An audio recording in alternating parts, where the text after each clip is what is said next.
conversation for you guys today. So with that, Graham, go for it. Great. So good morning, everyone, and welcome, and thanks for coming. So a little bit of history background on this small piece of land. We've got 16 acres that introduced my wife, Andrea. 16 acres here. This field, is it on? I'm not hearing any mic. It's on. Okay. Not sure that it's doing much more, but we'll keep going. We got this field here, the field the other side of the road that we put down to pollinators, prairie plants there, and then a small field over the back with we built a barn there this year, and we're going to start in that field and also this field plus the other one, raising and grazing pedigree Katahdin sheep. We got the first ones coming at Thanksgiving. They'll be in lamb, and so we'll have the first lambs in the spring, and ordered a ram as well for the next year. So that's the goal of this small 16-acre farm here. We had 3 overriding goals for it as we started. My wife and I don't come from a farming background. I was with deer for a number of years. That's how I got to know Bob.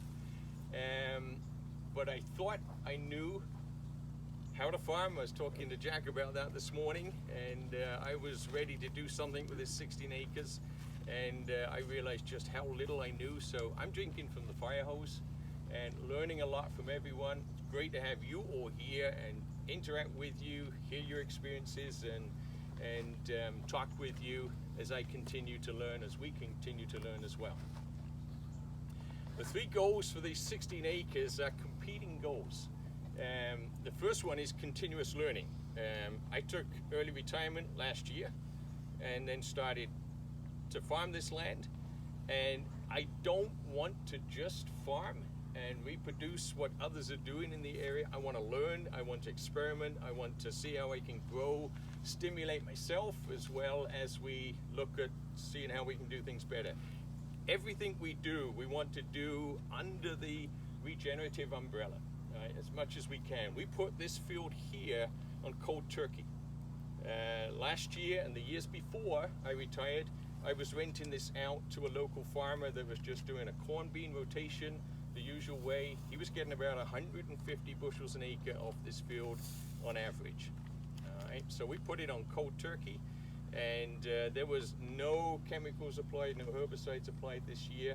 And hey, we can say, was that the right thing to do? We'll have that conversation as we go through this, but it's part of the learning, and I kind of put those instructions out there, and it may have been foolish, I don't know, but we're on a journey, okay?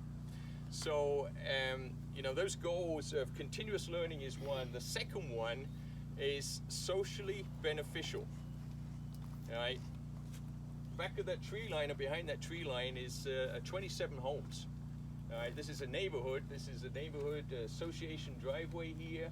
So we got neighbors walking up and down this road, around the fields, 27 homes, and we want this small farm to be beneficial to them. They're asking lots of questions. We're actually going to repeat this to the kids in the neighborhood who are very interested in what we're doing to improve soil health, to increase insect life, and so forth. And so it's important. We say that this small farm has to look good, it has to smell good, it has to sound good, right? And you can blow all of those out of the window when you start farming.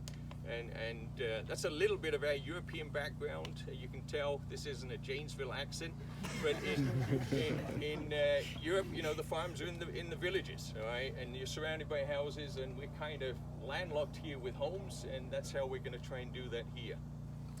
And then the third one, which is completely contradicting everything, is we want this to be a profitable operation. And you probably look at me and say, well, if you want it to be profitable, don't do this, all right? Get it, all right? So these are all contradicting, all right? But that's what we're trying to do. And like I said, we're drinking from the fire hose. It's been great to work with Bob, known him for years, and this is basically a playground to start doing that learning. All right, but we're going to start introducing sheep to it next year and other things as well. My wife is raising chickens here, so that's another thing we're doing and started. We got first hive over in the other field. We're going to start a new hive each year, so we got bees coming across the field. A couple of stories on this land.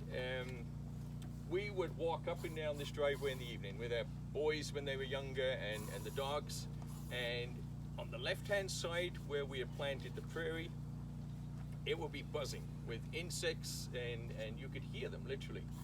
This side of the field in corn and beans, quiet. This year we've been stunned by the use of cover crops in here, that this has just been buzzing with insects, butterflies, moths, wildlife, just been humming this past year. And that's part of this socially beneficial part. The neighbors love it when they see this. All right? I know the neighbors loving it doesn't bring money to the bottom line, but it's an important value for us as well. All right, so we bought the land in 2017. They were wanting to build out here.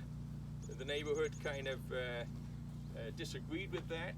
They did parcel off 2 plots at the back there, and that's when I jumped in and bought this quickly. We live at the south end of the circle, so our 2.5 acres there is non-contiguous with our land. We have to walk out or drive the gator out or the tractor out, but it's really a pleasure to have our small farm just walking distance from our home. So with that, I'll stop now and I'll pass some comments as we go through the morning. But just to repeat, I'm really pleased you're here. Come talk to us, share your thoughts. As I said, we're here to learn from you. You're not going to learn a lot from me. All right, so thanks for being here. All right, I'll take that back.